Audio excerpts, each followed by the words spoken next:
This is not going like I hoped it would. Hey guys, welcome back to the shop. So we have some steel in this ginormous billet right here, and we have to start chopping it up into some pieces so we can restack it.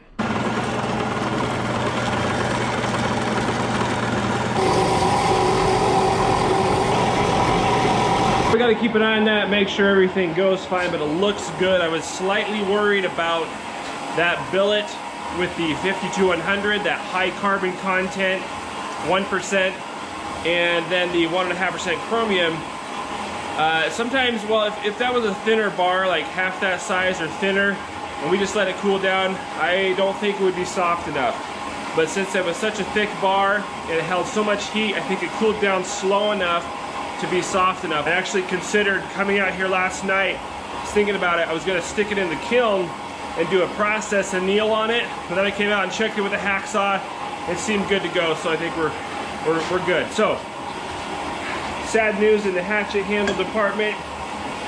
Got a crack right here. Probably see that. Put this wedge in. Everything looked pretty good on this one, but it cracked. Not good. I have to completely redo this hatchet handle. That is not something that I really wanted to do, but I gotta do that. All right, there it is. That's the end of the billet we just chopped off here. That's a good piece of steel. If I take the scale off, I could either forge that into a knife all by itself or add it to some future project. But you can see the end of the steel there. No discernible layers at all, and that's exactly what we want.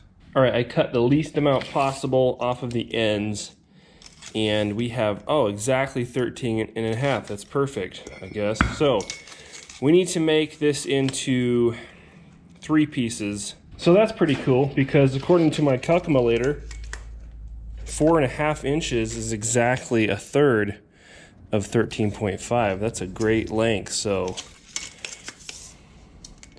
how lucky is that? All right, we have 3 big, beautiful chunks of steel. Let's get these stacked back up again. Yeah, should be able to get a couple dozen knives out of this.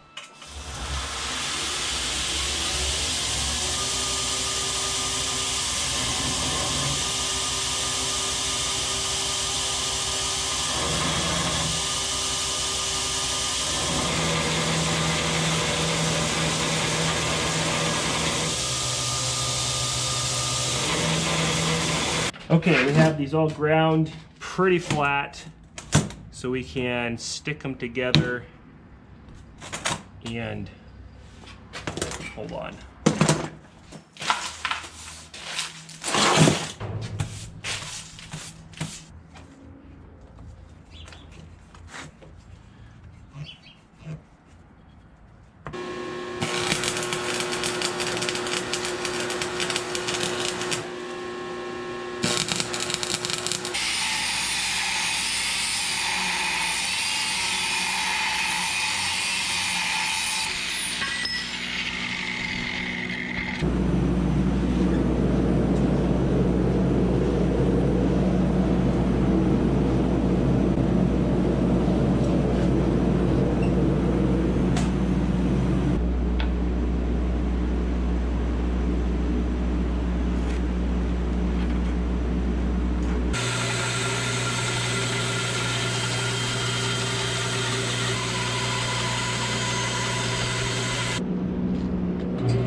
So I didn't get it on camera, but I had to grind and cut off a little bit of the billet on one of the corners.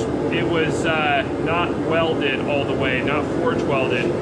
I started pressing that billet lengthwise down, you know, to fix those giant fish lips that were forming, and separated one of the corners a little bit. And I was a little worried about that because sometimes when you go and arc weld around a seam, that can sometimes affect how that forge welds right there.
Okay, that is about it for these guys.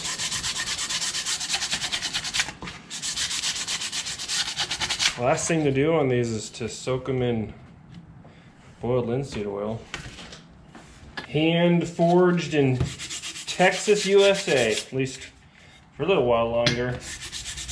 Well, this will be the last batch of trail hatchets that I do here in Texas, but this steel comes from Seguin, Texas, if I'm saying that right. Probably not, but anyway, it comes from a mill down there. 1060 steel. I chose that over the 1045 because it's got a little more carbon in it. It's a little better edge retention. I run these through 2 or 3, minimum of 2, but I think these are 3 grain refinement cycles after normalizing, which is not typical for your hatchets, but the cutting edge performance is really important to me, so I take the extra time to do that on these. I guess that's what happens when a bladesmith starts making hatches. I do that on all my axes, to be clear.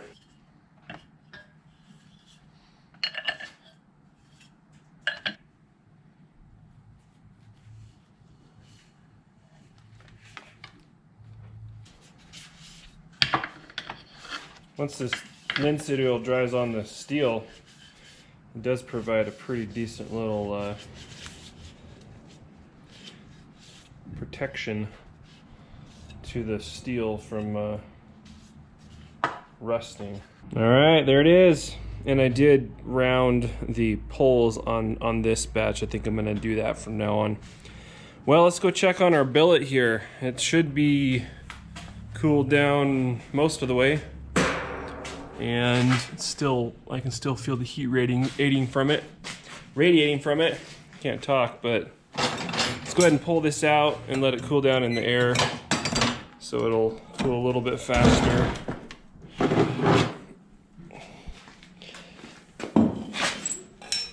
Got one more stack to do, and I couldn't quite get it straight. It's a lot of steel, but we'll be all right. All right, guys, it is the next day, and we are finally ready to cut this in half for the last time and forge weld it together for the last time. Then we can draw it out and actually start creating the pattern on this piece of steel. All right, there's our two final pieces. You can see all the layers in there, kind of they're not entirely straight, which is totally fine. And we've got another nice cut here. Zero evidence of the layers there. No lines, no bad forge welds. I actually had to clean up both ends of this billet. There was a couple corners I had to clean off and get rid of because there was some D-lam right at the end, but everything looks good. We're gonna go ahead and clean up these surfaces, get them nice and flat, stick this together. Well, you guys know the drill. Let's get it done. All right, so I'm just gonna do a regular forge weld on this last weld here. I made sure to get a nice flat surface so those are matched up real close, can't see light through them. Put some WD-40 on there for extra help, and then of course we'll do the flux. I didn't want to deal with the ends of the billet or any part of the billet not fully welding with the arc weld holding it together there. So all we have is a tack on either side in the middle, and everything else is just open there. I mean, the two sides are not open, obviously. They're matched up real tight, but that should allow everything to match up under pressure and come together for a good forge weld. So we don't have any D-lams, hopefully, on the ends or stuff like that.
I think the verdict is in on what I think about these massive billets. I don't think it's good.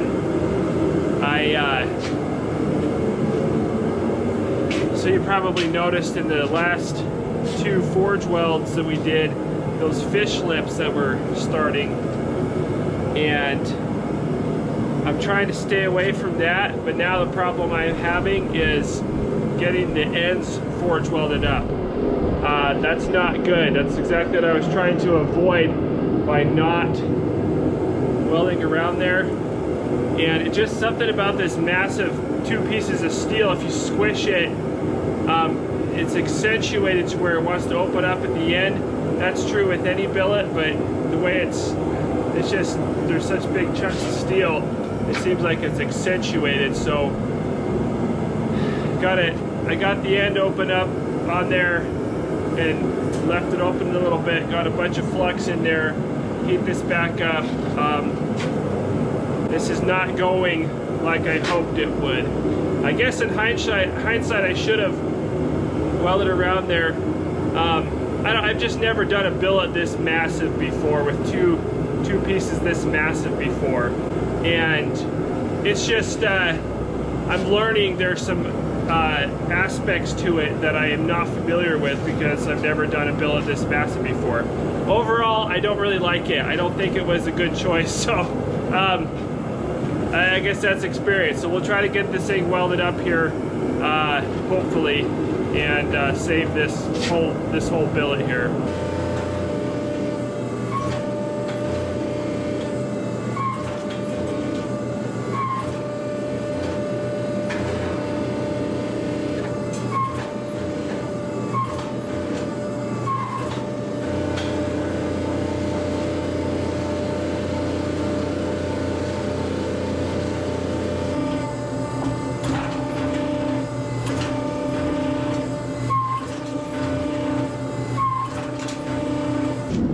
All right, well, that's what I had to cut off.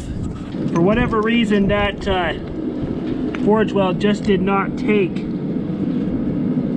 Got some oxidation or something as I squeezed it. Maybe I squeezed it too much in the beginning and opened that up right there. And then it just oxide formed just enough to keep it from welding. Yeah, I should have just welded around that, or, you know, pressed it real slow and careful to keep those ends from opening up. So this is what we have left, which is still a good chunk of steel. Not as much as I wanted to have, but I think we can obviously still get our knives from it. So sometimes you just have to cut your losses and do what you can. So let's get this back in the forge, start drawing it out. Still use these 2 pieces, they're good. They're just not really stuck together.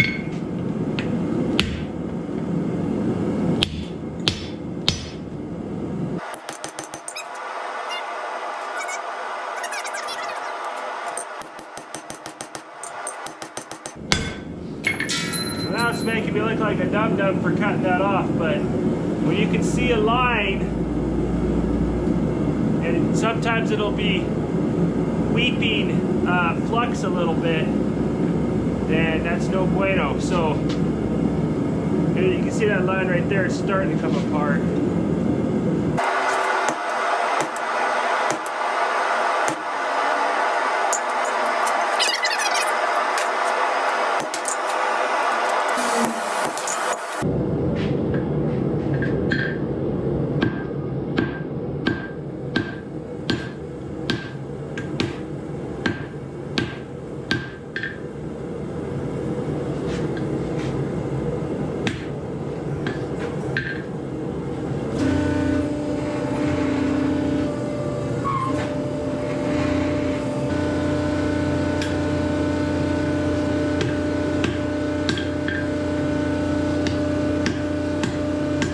Alright, well, I finally got these 2 pieces apart, and I can make some nice little knives, or a couple of decent sized knives out of these. There's still a decent layer count, you know, so I'll just grind off any little surface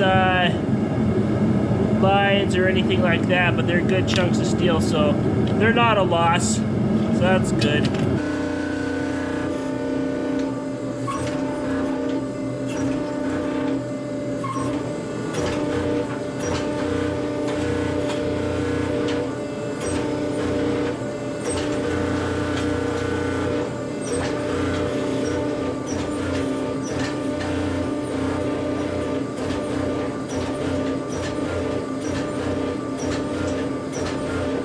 All right guys, there it is. Almost completely drawn out. I just have to do some surface cleanup on the forging here. This is still a pretty hefty piece of steel, even though we had to cut some off to get rid of that D-lam.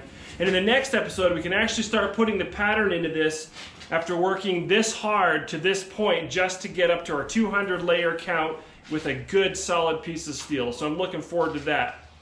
Go ahead and leave a comment with what you think the pattern is going to be. Stay tuned for the next part, and as always, thanks for watching, and we'll see you on the next video.